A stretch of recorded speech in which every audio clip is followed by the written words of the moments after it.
Então, pessoal, na aula de hoje a gente vai conversar a respeito do mercado de capitais. A gente vai começar a falar um pouquinho do mercado de ações. Lembrando, né, a gente está aqui no resumo da nossa aula 5 da disciplina Gestão de Risco e Mercado de Capitais.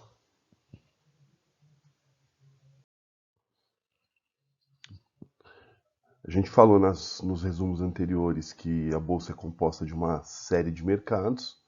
Esses são os principais mercados que a gente já estudou aí em algumas das nossas aulas, nos resumos que estão disponíveis também no canal. A gente já falou de renda fixa, de câmbio, de derivativos e de fundos de investimento. Hoje o nosso alvo é falar a respeito do mercado de ações. Para poder compreender melhor, é preciso a gente entender o que é uma ação. O conceito mais comum de ações é de que elas são valores mobiliários que representam pequenas partes de uma empresa, como está escrito aí no slide. De maneira geral, é como se a empresa pegasse o patrimônio líquido dela, dividisse em pequenos pedaços, para que ela pudesse então, por meio do mercado de ações, mercado da bolsa de valores, negociar esses pedaços, né, do patrimônio líquido, que são as ações como a gente conhece.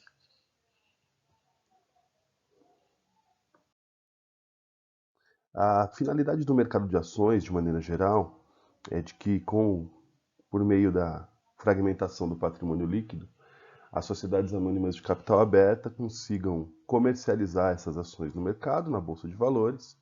Investidores, ao adquirirem essas ações, eles vão transferir recursos para o caixa das empresas. Isso acontece num mercado que a gente chama de mercado primário, que a gente vai ver daqui a pouquinho. Então, o que acontece aqui de maneira geral? Uma empresa, né, uma sociedade anônima de capital aberto, ela divide o seu patrimônio líquido, ela fragmenta o seu patrimônio líquido em pequenos pedaços, que são as ações, comercializa essas ações e conforme essas ações são vendidas e adquiridas pelos investidores, isso vai gerando caixa para a empresa, que pode utilizar esse caixa como instrumento para reinvestimento na empresa, ou seja, ela capta recurso por meio da venda das suas ações. As ações que mais comumente são aí comercializadas no mercado de ações, né, são as ações ordinárias, que são ações que dão direito a voto, né, são ações que têm como característica permitir aos detentores dessas ações a, a votação nas assembleias dos acionistas. E normalmente quem detém essas ações, né, detém em grande quantidade e utilizam essas ações com a finalidade de controlar a companhia. Então, quanto mais ações você tem, maior o seu poder de voto nas assembleias dos acionistas. Essas as ações ordinárias. Um outro associado são as ações preferenciais, né? Como o próprio nome diz, né, preferencial, ela dá o direito prioritário do recebimento de dividendos. Para quem não lembra, dividendo é o lucro da empresa sendo dividido. Então, quem detém ações preferenciais recebe primeiro esses dividendos e normalmente também recebe um valor maior de dividendo do que os acionistas ordinários, algo em torno de 10% maior o dividendo dos acionistas preferenciais.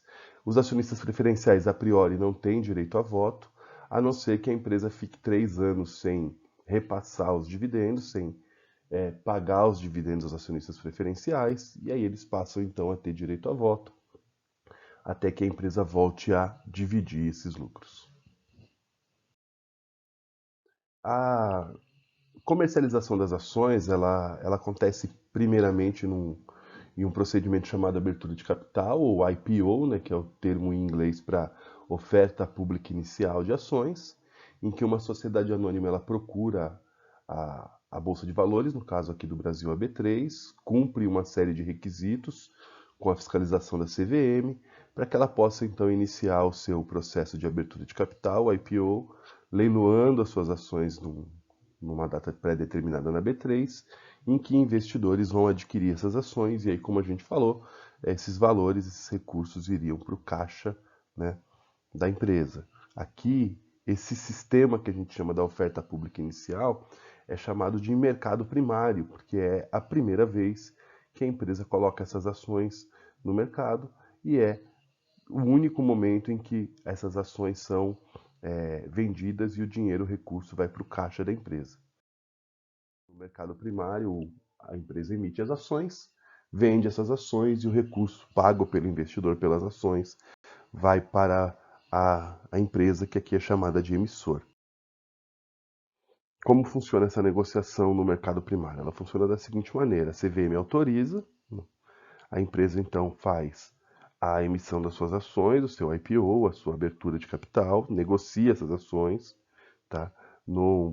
Na Bolsa de Valores, com a fiscalização da CVM, da Comissão de Valores Mobiliários. Os investidores, por meio de bancos de investimento, compram essas ações e os recursos da compra dessas ações vai direto para a empresa, vai, claro, com a intermediação do banco, da bolsa, mas vai para o caixa da empresa. Então, é nesse momento que acontece o que a gente chama de captação de recursos. Existe também o mercado secundário, esse mercado é o que a gente mais acompanha por meio dos jornais de grande circulação, por meio dos sites de internet, dos aplicativos de ações. É o momento em que, já que as ações estão em poder do investidor, o investidor tem o direito de negociar essas ações, então são negociações que acontecem entre os investidores, e nesse caso o recurso não vai mais para o caixa da empresa, o recurso não vai mais para a empresa, ele é transferido entre os investidores que compram e vendem as ações. O mercado secundário ele funciona da seguinte maneira: os investidores eles acessam as informações da Bolsa de Valores por meio das corretoras que eles têm acesso, então eles vão aí tomar decisões de compra e venda de ações por meio da corretora, então eles passam ordens para essas corretoras, ordens essas que vocês podem ver as características no material de vocês aí no AVA, tá? E eles transferem essas informações, essas ações, negociam essas ações por meio das corretoras num pregão eletrônico, e aí o recurso que é relativo à venda dessas ações, né, a compra dessas ações, ou venda dessas ações, ele vai ser transferido desses investidores para os próprios investidores, via corretora, via bolsa de valores, que demora aí mais ou menos 3 dias. Lembrando que no mercado secundário, né, o recurso não vai mais para a empresa.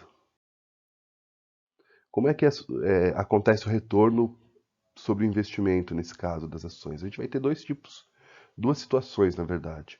Uma situação em que o investidor ele ganha dinheiro por meio dos dividendos, que é a remuneração que a empresa dá, né, a divisão dos lucros que a empresa faz para com os acionistas.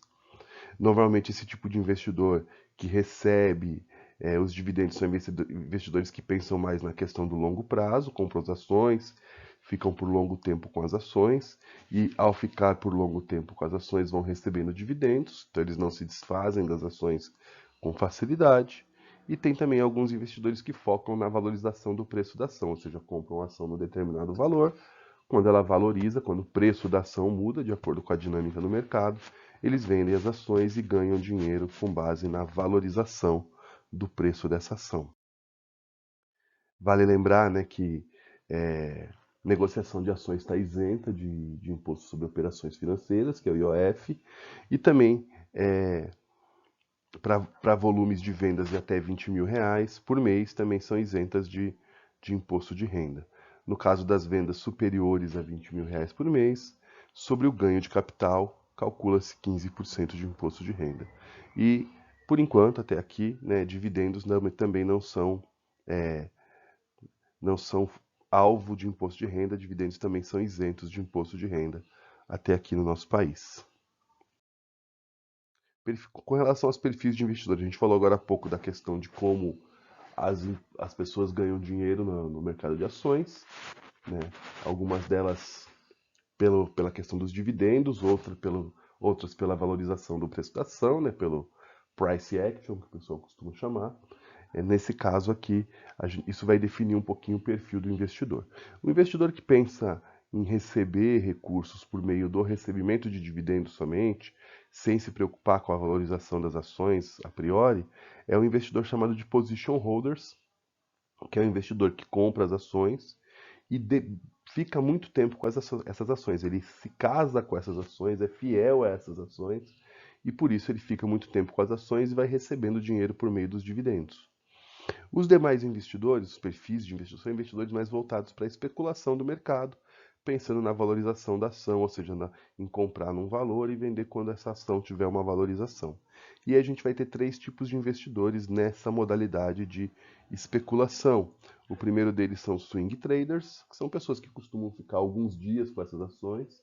Então elas compram as ações, esperam a valorização da ação por alguns dias e vendem a ação de acordo com essa valorização. São os swing traders. Nós temos também os day traders, que costumam fazer as suas operações dentro de um mesmo pregão.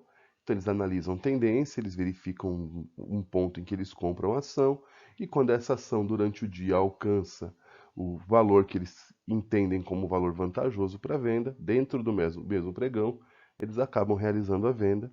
E a gente tem o pessoal que é um pouquinho mais radical, né, que são os traders de alta frequência, ou os high frequency traders, que às vezes fazem negociações até em frações de segundos, em segundos, pegando pequenas variações, mas que geram ao final de um intervalo de tempo maior um volume financeiro bastante grande.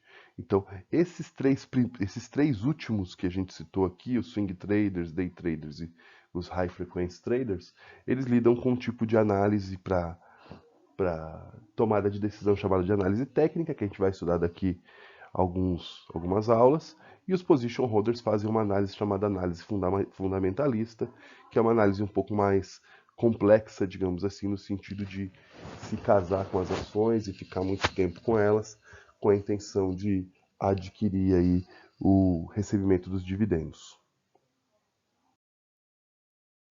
Outra nomenclatura importante que a gente precisa estar atento é sobre o índice Bovespa, né? O índice Bovespa é um indicador de desempenho, né, das ações negociadas na B3 e reúne as empresas mais importantes do mercado de capitais brasileiro. Ele é reavaliado a cada 4 meses. O índice é resultado de uma carteira teórica de ativos. É composto pelas ações de companhias listadas na B3, que correspondem a cerca de 80% do número de negócios e do volume financeiro do mercado de capitais. Então, são empresas com grande negociação e que formam uma carteira teórica que vai mostrar para a gente o que é o desempenho médio do mercado. Lembrando que essa carteira ela é ajustada a cada 4 meses. Esse é o exemplo da carteira que nós tínhamos, né, entre janeiro e o final de abril, tá, com as com as ações que compõem a carteira. Esse seria o índice Bovespa, que ele vai indicar para a gente aí a média do mercado de ações, para que a gente possa comparar as nossas ações com essa média do mercado. A gente fecha nosso resumo de aula por aqui, dessa quinta aula. No nosso próximo resumo, nós vamos falar sobre análise fundamentalista, que é a análise que os position holders utilizam para poder tomar a decisão de investimento. Desde já agradeço, um grande abraço, até a próxima.